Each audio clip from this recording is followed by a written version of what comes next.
Welcome. Start off by introducing myself. I'm Ernie B. James, better known as Doc Insane. And I work with a show called Circus Insane. I'm the world's most extreme circus performer, banned from countries, venues and TV shows. I make movies. And working class guy, no connections, weren't going to just get an easy ride into showbiz. So I figured if I wrote a film that was edgy, controversial, I'd get a name for myself. So I started work on a remake of the Craze film, and I was in touch with the London Underworld, Mad Frankie Fraser, Laurie O'Leary and other figures, and I was basically told that they'd support me, but I was opening a can of worms because Reg Craze's widow had already sold the rights to a remake of the Craze film to Hollywood, and that film is most probably this one. This was back in about 2001 when I was researching on that, and I decided, because an opportunity came up to research for the film I did write called Hearts Beat Red, and I'm a mixed race of Mongolian ancestry, and the opportunity to go undercover in the far right came up at this time to research, and as a youngster in my teens I'd already been involved in the far left, animal rights and everything, so an opportunity to research for this film called Hearts Beat Red. We've done a trailer for it, we're trying to get it financed, but this film's actually caused me a lot of problems. We did get a lot of actors, like the late Paul Shane, who was going to come out of retirement to do the film. The director, Philip Seville, who died last December, who made Boys from the Black Stuff and the original Mandela film. He was very interested in the film, and the film companies, they were really interested at first with the film, and within 48 hours, every single one of them, they were all excited at first. Yes, this is just what we're looking for, brilliant. Then obviously they went higher up. Within 48 hours, they all come back going, no, this is what I want, this is what I want. You see, my research, what I discovered and what I put in this film, is that the Freemasons or secret societies run both the far left and the far right. It's all about dividing. So I rocked the boat. So I got banned from all the TV stations. I'm banned from 2 countries, loads of venues. I've had my door smashed in, my children stolen. I've had my house taken from me. I'm not allowed benefits. Basically, they made me homeless and desolate, homeless and destitute. And what do you do when this? I mean, my phone was tapped and everything. You know, I had death threats.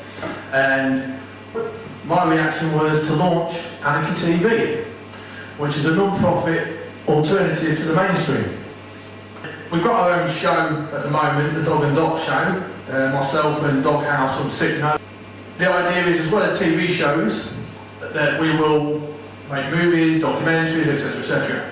It's for the people, by the people, and we don't take no wage, it's all voluntary. However, we do need to raise money in order to make these productions. We do have a tin at the front if anyone would like to make a donation. Later this year, I have to release my book, which this talk is presented on, called The Nazis Won the War, The Story of Our Enslavement. And that's a big part of what this talk's going to be about.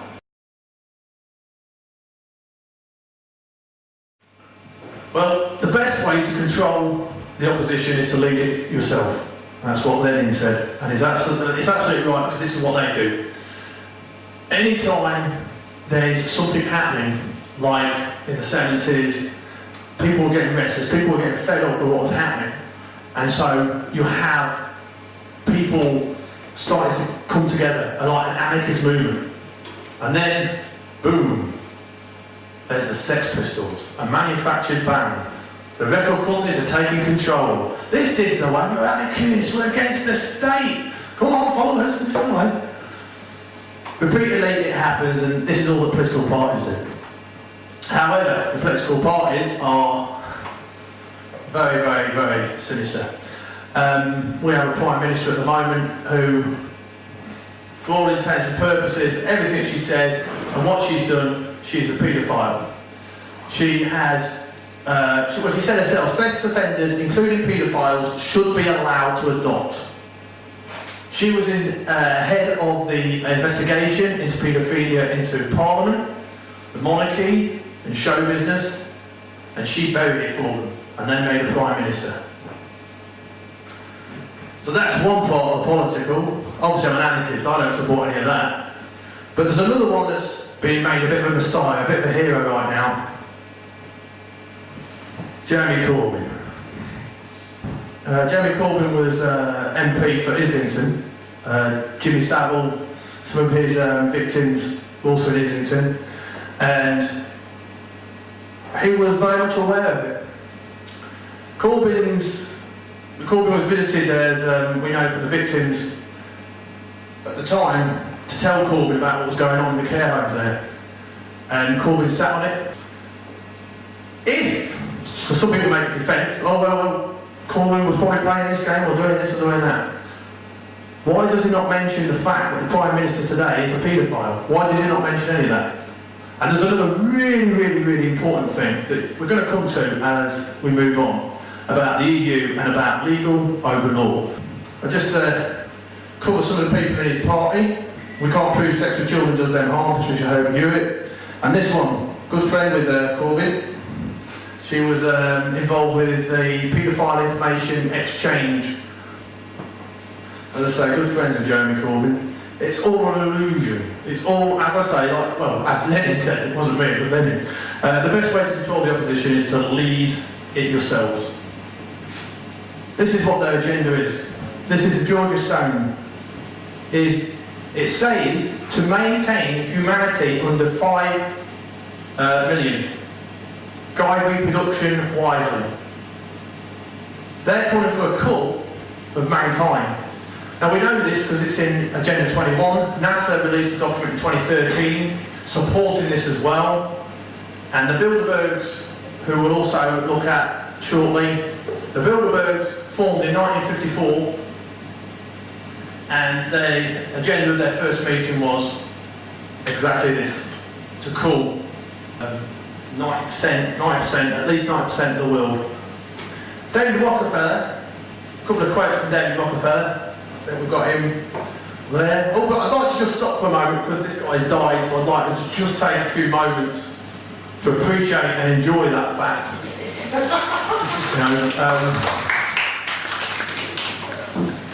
This evil fucker had this to say: all we need is the right major crisis and the nations will accept the New World Order. He also said, we are grateful to the Washington Post, the New York Times, Time magazine and other great publications whose directors have attended our meetings and respected their promises of discretion for almost 40 years. It would have been impossible for us to develop our plan for the world if we had been subjected to the lights of publicity during those years. But the world is now more sophisticated and prepared to march towards a world government. The supranational sovereignty of an intellectual elite and world bankers is surely preferable to the national auto-determination.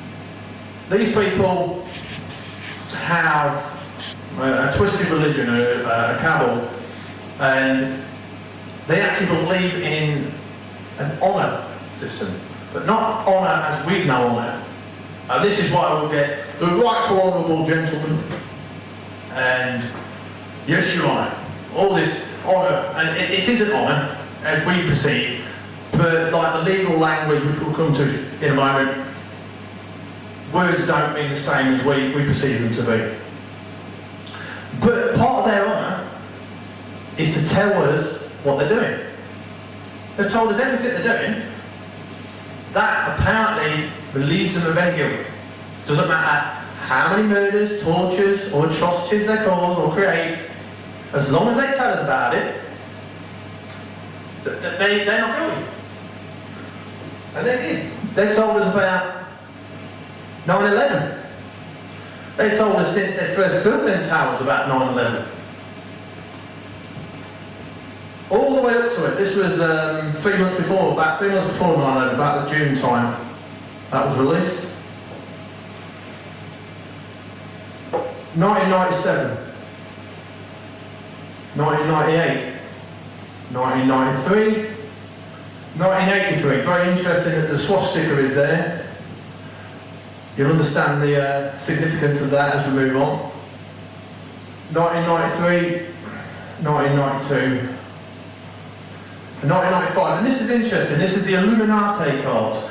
And what's interesting about it is, this is 1995, and there's actually debates between people, because some say it was released in 1983 within secret societies, but not released to the public till 1995. And that becomes a dispute. I don't see what they're arguing about. It's still 6 years before they actually happen. I mean, everything I talk about, go and look it up. I mean, I'm having to move through things quite fast due to the fact that I've got a lot of stuff I'm presenting, and there's certain bits I want to spend more time on. It's all in my book when I release it later this year, but there's so much information. Do check it all out. Do not take my word, don't take anyone's word. You need to know the truth. Do not believe in anyone or anything. Oh, the one thing I didn't just point out, I said that they've been telling us about the attacks, the 9/11 attacks, ever since they built them towers. Well, they cleared ground zero and started building towers in 1968. And America did something else quite interesting then. They didn't have an emergency number until that year. They took an emergency number, 9/11. Right, we're going to look at etymology, because as I say, it's truth in plain sight. We take politics. I don't think there's ever been anything more honest than the word politics. You know, poly, from the Latin meaning many, and well, we all know a tick is a blood-sucking creature. But parliament really is an etymological word. And it's two words, it's French. Parler, meaning to speak, and ment, lies. So all these liars, which is what they are, professional liars, meet in a house of lies. It's actually called Speak Lies Parliament. It actually means speak lies. And relegare is where we get the word religion. Basically to hold back, to bind, pretty much to control, which is what religion does. We know that. I don't think there's anyone here that's gone to Eton or anything like that. We've all gone to a school whereby they've trained us to work in service, as servants, one thing or another. Be it fire brigade or working in a shop or anything. It's all civil service. It's servants' service. Right? We're not trained to be masters. You go to Eton and places like that to be the masters. Well, servant and service come from the Latin word servus, which means slave. And we get a job to pay our taxes and pay our bills to the people that do go to these schools to train to be masters. Well, job comes from the Hebrew, meaning persecuted. So we're slaves that are persecuted. And we're nurtured to the dream that we want to own our own house. Well, to do that you get a mortgage. Well, mortgage comes from two French words as well. Mortgage. It means death pledge. So you're a slave, being persecuted, so you can make a death pledge. It's all there, you know. And you have to register. You have to register your children. Well, you don't have to. It just says must. Must means may, and may means must. The legal system is ran on a language called legalese. And it doesn't mean the same words that you and I speak. It doesn't have the same meaning. As I say, must means may. You must pay this parking ticket. You must register your children. It's an invitation. You can do this, John. I mean, they don't let you know that. And they try and bust your balls if you don't. If it said you may pay this parking ticket, you may register your children, then that means you have to. But they have no authority due to the fact that the legal system is the law of the sea, the maritime law. It's all commerce. It goes back to about 2100 BCE, the Phoenicians, and they were merchants on the water. They were originally the Semite exiles who come from the Sudan into Egypt and then forced into Canaan, who they basically they did the same to the Canaanites as they did in Babylon and Syria and everything. They just massacred everyone and took over. And they called it Israel. This isn't actually a note, I'm kind of pontificating, which I've got to not do too much. But what's interesting, it is interesting to know where the word Israel comes from. Because when the Hyksos came into Egypt, They were worshipping many gods, such as Isis. And an historian, Dr. David Nyman, points out that when the Hyksos came into Egypt, they were on a two-wheeled chariot, and this is the earliest record I've been able to find of the two-wheeled chariot and the bone bow. This is what the Hyksos came into Egypt with. But the Egyptians had four-wheeled carts. They didn't have anything like this, so it told us that they weren't warring people. They were peaceful people. Hyksos came in and they took over Egypt for a period of time. In my last lecture, I went right into all this because it's really interesting, but history on a whole list. But anyway, so once they've come through Egypt, they've gone into Canaan, and they've renamed it Israel. And the reason it's Israel is because it's three gods. When they came in, they were worshipping Isis and other gods. Under the Hyksos, I'm just putting this down so that. Under the Hyksos, under Pharaoh Akhenaten, he said that from now on, to worship any of these gods, you can only worship it through one god. That was Amun-Ra. Which is also where we get Amen from. Testament, Amun. It's all the hidden religion of Amun. This is why if you get a Masonic Bible, tons of Egyptian pictures and references within the Masonic Bible, and all the other stuff there, but there's a lot more info. And then when they went into Canaan, they were worshipping the Elohim, Saturn.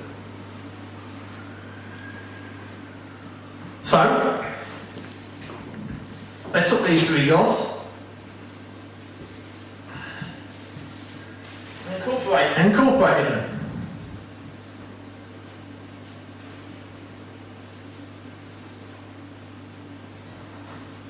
And that's how we get Israel.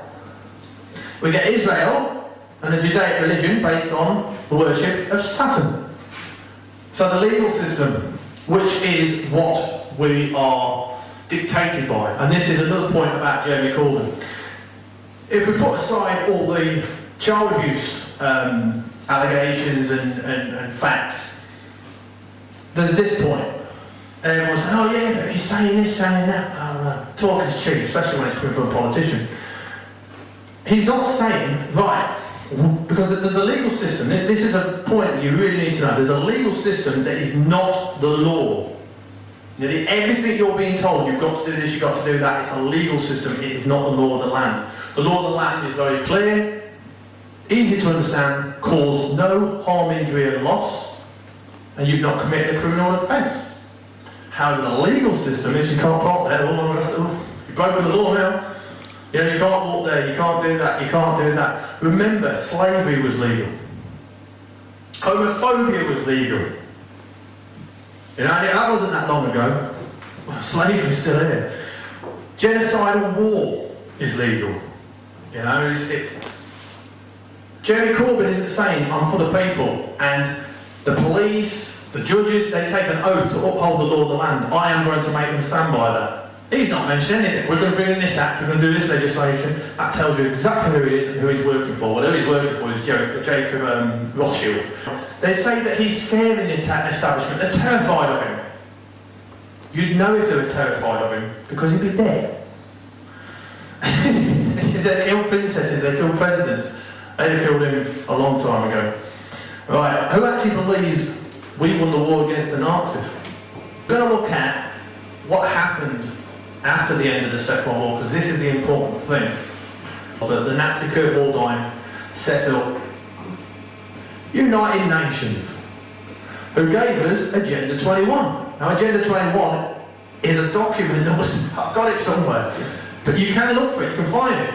That they put this document out, this was what the G8 was all about, and all these things. They're discussing about killing like 90% of the world. It's called sustainable development. We're not sustainable, there's too many of us, it'd be easier if they got rid of it. It's kept the elite and kept enough people to slave to keep the elite with the machinery, etc., etc. This is exactly what this is talking about. The family unit is not sustainable. Tells you that. They want children to be loyal to the government before their parents. It says that in this. It's a 40-chapter document that defines itself as a comprehensive plan of action to be taken globally, nationally and locally by organisations of the United Nations, whereby you will be guilty until proven innocent, enter national sovereignty, just like the EU, restructure of the family unit, increasing limitations and restrictions on mobility and individual opportunity. The UN also set up the International Monetary Fund. Wherever you see the UN, you see a lot of destitution, a lot of misery. As I say, it was set up by the Nazis. The Nazis, and someone we're going to come to very soon, another organisation. NATO was set up by, well, implicit in the setup of NATO, a number of Nazis, but one of them was Reinhard Gehlen, who is more recognised for setting up the CIA. Reinhard Gehlen was head of the Gestapo. Roland von Braun, the V2 rocket scientist, set up NASA. And as I say, in 2013, NASA released their document supporting Agenda 21, supporting the eugenics program. The EU, by Walter Funk, who was Hitler's personal economy advisor, right press chief, and Minister for Propaganda under Goebbels. In 1938 he became Reich's economical minister, also the principal liaison officer between the Nazi Party and the large industrialists from whom he obtained financial and political support for the Nazi regime. Drew up in 41, presented in 42. This is exactly the blueprint that they copied and they still use. 1938 Funk prevented Jews from acquiring any real estate, forcing those that already had real estate to sell. Also ordering all Jews to deposit their stocks, mining shares, bonds and other securities with specially designated banks, and accounts had to be marked Jewish. So this is the man that created the EU for us. After the war ended, the German Chancellor, Konrad Adenauer, who historically is supposed to be against Hitler and the Nazis, even in prison, but surrounds himself by Nazis afterwards. Hans-Josef Glocke, known as the Great Eminence by Germany's press, not a nice man, drafted the text of Hitler's race law and who wrote the notorious commentary interpreting the Nuremberg Law that revoked the citizenship of German Jews and paved the way for what official history records as the extermination of millions of human beings. Glocke's advice was given to Adenauer on all his senior appointments. And the CIA and German government completely covered up any kind of coverage that the media wanted to do. At a time when Adolf Eichmann was being investigated and it implicated Glocke, and they basically went to the press and said, well, you can't say anything about Glocke. They protected him. And then they established the EU in, or I think it started as the EEC, in 1957 under the Treaty of Rome. And their first president was the Nazi lawyer Walter Holstein, who was an advocate of the Nuremberg race laws. Holstein was invited to Chequers as well later on by PM Heath on numerous occasions to secretly plot Britain's entry into the EU, despite any objection that British people may have. We joined the EU, by the way, in 1973. Paul Henry Speke was Foreign Minister for Belgium, National Government, 1936. Also, with Henry de Man, Honoré, I pronounced it wrong, Honoré de Man, developed the Belgium National Socialist Party, basically the Belgian Nazi Party. In 1938, he openly spoke in favour of fascism, said that Britain and France would be seen as the invading army, as indeed the Belgians did treat the British and French as the invading army. Speke became one of the EU's founding fathers and Secretary General to NATO. Alcide de Gasperi, who worked in the Vatican under Pope Pius XI, when the Concordat with Nazi Germany was signed, aligning the Vatican with the Nazi Germany, which is no surprise. As I go on with this, you'll see there's no surprise between that. Despite being a fascist, he became Prime Minister of Italy in 1945 and pleaded for the end to the criminal prosecutions of Mussolini's fascist supporters. Prince Bernhard of the Netherlands, co-founder of both Bilderberg and the World Wildlife Fund, WWF. He founded it with the Duke of Edinburgh. Two big hunters. It's all about land grabbing, and it's got nothing to do with taking care of animals.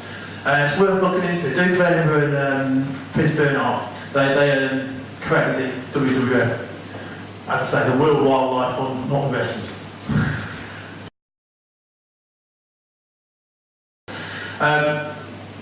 An SS officer and one of the original promoters of the EU. He had been attached to Nazi IG Farben, which we're also going to talk about shortly. BASF, apparently active in promoting EU today. BASF were part of the IG Farben complex. Lady Diane Mosley. This is the widow, at the time, of Oswald Mosley, the leader of the Black Shirts here in England. She still kept her title, Lady Diane Mosley, and still given airtime, because they interviewed her just before she died. And she spoke in favour of the EU, quite strongly.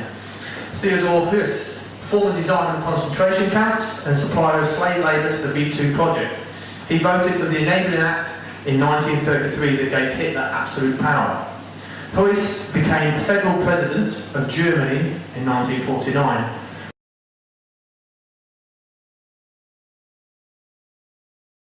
Joined the German Foreign Office in 1940 and became head of Department for Nazi Radio Propaganda.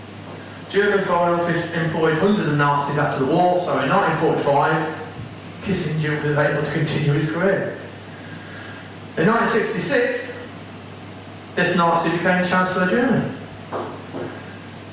And anybody that works in dedication to the EU, which is all about the New World Order, it's all about taking away sovereignty, taking away power, they awarded the Charlemagne Award, which is a Nazi award, brought to prominence by Nazis Kurt Pfeiffer and Peter Meniken. And it's given for removing democratic sovereignty from national states of Europe. It has been awarded to Angela Merkel, Tony Blair, Edward Heath, numerous people for their support. Also point out that, remember with politics you're given choices. If you leave the EU, we're going to scrap Human Rights Act. Well, let's look at that. People go, oh, what's going on with that? Because they say, you're playing the hand of the fascists. Playing the hands of the fascists, you play straight into the hands of the Nazis. But why do we have a choice? Why do we have to choose between two masters? What they say they're going to do. There's more of us than there are them. And we'll come more to this later on. I'd say, no, we don't want the EU, and no, you ain't touching anyone else, bring them borders down, because they're legal. Borders, immigration, the answer to immigration is quite simple. Obey the law of the land, because borders don't exist under the law of the land. They exist on a legal concept. It's all about control. And it's got blag all to do with terrorism, because the terrorists are the ones running it. Okay, let's look at who these Nazis were. Hugo Boss made the uniforms for the Wehrmacht, the SS and the SA. Hugo Boss is claimed kidnapped, starved and imprisoned members of its enslaved workforce. We're going to go through a list of the finances and supporters who are doing very well today of the Nazis, and many of them had their factories in the concentration camps with slave labour, such as Coca-Cola. Not a nice company even today, an atrocious company and a drink that actually kills people, so it's not good for you at all. But there was a little bit of a controversy at the time with Coca-Cola. It had hit the news that they were supporting the Nazis and making money on it. Now they didn't want to not support the Nazis, and they did not want to not make the money they were making, so they released Fanta. And this is where it comes from, so that the Coca-Cola company could still profit and support the Nazis. Nestle had a factory, I think it was at Auschwitz, a big factory. They also financed the Switzerland Nazi Party. Switzerland was neutral, had a Nazi Party. And as it says there, they think that water should be privatised. These are not a nice company. Nestle own a lot of the stuff you're buying off the shelves. Siemens was another big supporter of the Nazis, another big financier, and also a company that apparently are coming back to our high street. Woolworths were supporters of the Nazis. So Kodak, Metro-Goldwyn-Mayer, Warner Brothers, Alcoa, that is now the largest aluminium producers. Third largest, sorry. Dow Chemical, BMW, Mercedes, Volkswagen. Volkswagen are interesting. Does anyone know who designed the Volkswagen? Hitler, I think, drew a picture of it, because Hitler apparently wanted a car for the people. But it was designed by Friedrich Porsche. So you can add Porsche to the list as well. Obviously Ford was a major supporter of Hitler and the Nazis. He wrote a book in the 20s called The International Jew, an anti-Semite. General Motors, we'll get Cadillac, Buick and Chevrolet from. General Motors provided the Opel Blitz, and it was the backbone of the Wehrmacht. When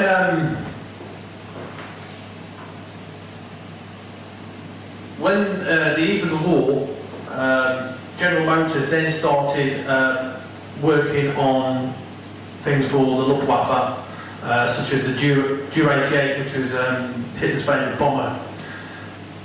And they helped the Nazis advance into Europe, Czechoslovakia, Poland. IBM. Without IBM, there would not have been a Holocaust. There wasn't a computer at the time, so IBM stepped in and gave a punch card system that enabled them to keep track of all the people they wanted to get shot of, put into camps, enslave, etc., etc. IBM is threatening our freedom, our complete freedom, with the radio frequency identity chip. This is what's already being normalised, being put into people's hands. And once this becomes mandatory, and what they're looking for, and they hope to do this, they had hoped to do this with the English Olympics, a massive terrorist attack, but not enough people were showing up. But had they had the arenas full, they were going to carry out a massive terrorist attack so that something like 100,000 people were killed. Every single person in this country would have been affected by it. They'd have known somebody that died there, or known somebody that knew somebody. Everyone would have had this mass trauma. And then it would be the perfect opportunity to say, we can't ever let this happen again. If everyone has these chips, it can't happen. And when people are traumatised and in that condition, you're going to get the majority go, yes, we're going to show these terrorists, yes. And always the people are getting what they're asking for. They just don't know what it is they're asking for. Once you have these chips, you're monetised completely. Do as you're told. Do as you're told, or you've lost, right, that's it. No water or food privileges to you. Boom, it's gone. That's all your shopping, that's everything. You are absolutely controlled once we have them. And they're trying to bring it in a normal way, to try and really make it acceptable to people. You go to big festivals like Boomtown, Download, Glastonbury, and there's wristbands with chips, with your personal details on it. But you're queuing still for it. So what's going to come at some point is, well, it'll be a lot easier, like at the airport and that, all that queuing. If you just got your hand, you can just boom, go straight in. And people go, oh yeah, isn't that good? Oh, I hate all that queuing. Yeah, that's what's going to happen. That's the way they're playing with that, to normalise this chip. They want people to think, oh, it ain't too bad. No. I mean, you see it now. People's bank cards. They just, doop, right, there you go. Doop. You don't even have to remember your bank card, you just do it on your hand once you've got this. But, boom, and these cards, it's a load about how they can be ripped off, because obviously if someone finds your card or you lose your card or something, they just go, alright. This company worked with the other company I'm talking about, but this company partnered with IG Farben. IG Farben was a conglomerate of chemical, pharmaceutical companies who, with the Rockefeller Standard Oil, provided the war machine. The Nazis would not have had a war machine if it wasn't for IG Farben and Standard Oil. IG Farben provided most of it. I think it's like 87% of the whole war machine, I think they say, was provided by IG Farben. But they had an element that was missing, was presented to them, given to them, or worked with them in their partnership with Standard Oil, who is now, one of the companies now is Esso. Tetraethyl. This was for the jets, etc., etc. They also made a synthetic rubber called Buna. The tetraethyl that Standard Oil provided to IG Farben and the war machine came via the London branch. £20 million was given on the eve of war, enabling the Nazis to annex the Sudetenland and move into Czechoslovakia. Before the march on Poland, England again provides tetraethyl to the value of £15 million. This also enabled the Blitz to take place. Big Pharma, Hoxt, I think it's pronounced, Hoxt AG, that is now Sanofi Aventis, one of the biggest pharmaceutical companies in the world. This is where you get chemo and all these other things from. So Big Pharma is coming from the Nazis.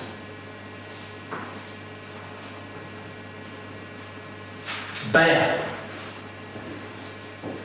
Bayer gave us heroin. It was legal. They gave us aspirin as well, that's usually what they're remembered for. But they gave us heroin. It was released as a cure for, well, to help with the symptoms of morphine addiction. But it was also sold as like a cough syrup for children. Baby soother. Baby soother, yeah. And then Bayer created methadone. And heroin was reduced off the shelves, removed off the shelves, and sold on the streets. And you can bet your bottom dollar that they were involved in it being sold on the streets because they had the cure for that. Well, it's supposed to be a cure anyway. Bayer had a company called Cutters, I think it was called Cutters Laboratories, and they were spreading AIDS through haemophiliac medication. And it's obviously controversial. A lot of haemophiliacs were getting AIDS, and they weren't withdrawing this medication. They were still selling it because they had so much of it to get rid of. So it was, oh, I don't know.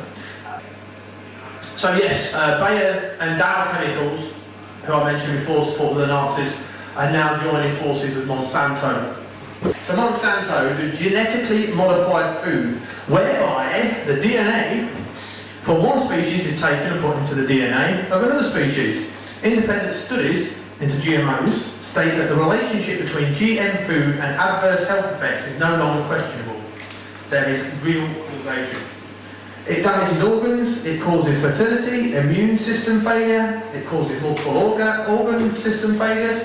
I know it says multiple orgasms and we're all enjoying it.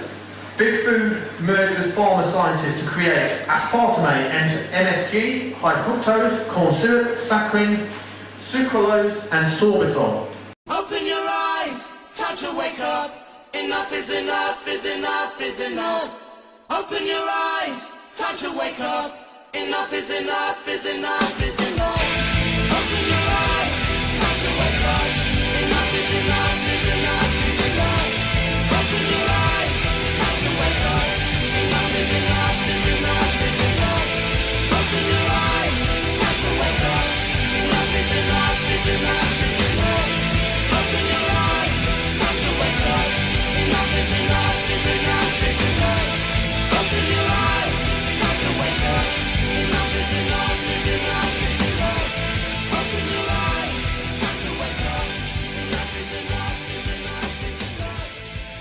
your eyes. Devise your excuses, abdicate from your futures.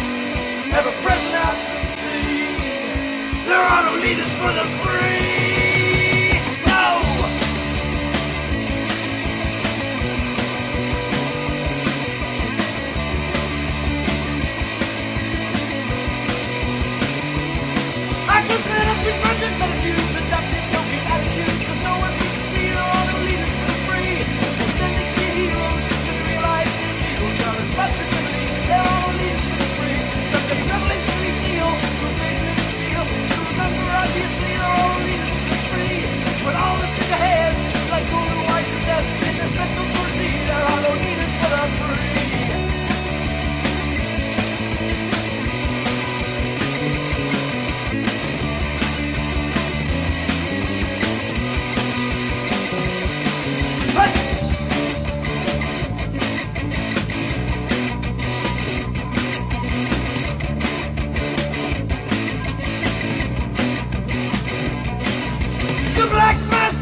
Carnival of banality, the bonfire of the fantasies, the myth of our humanity, the black mask of morality.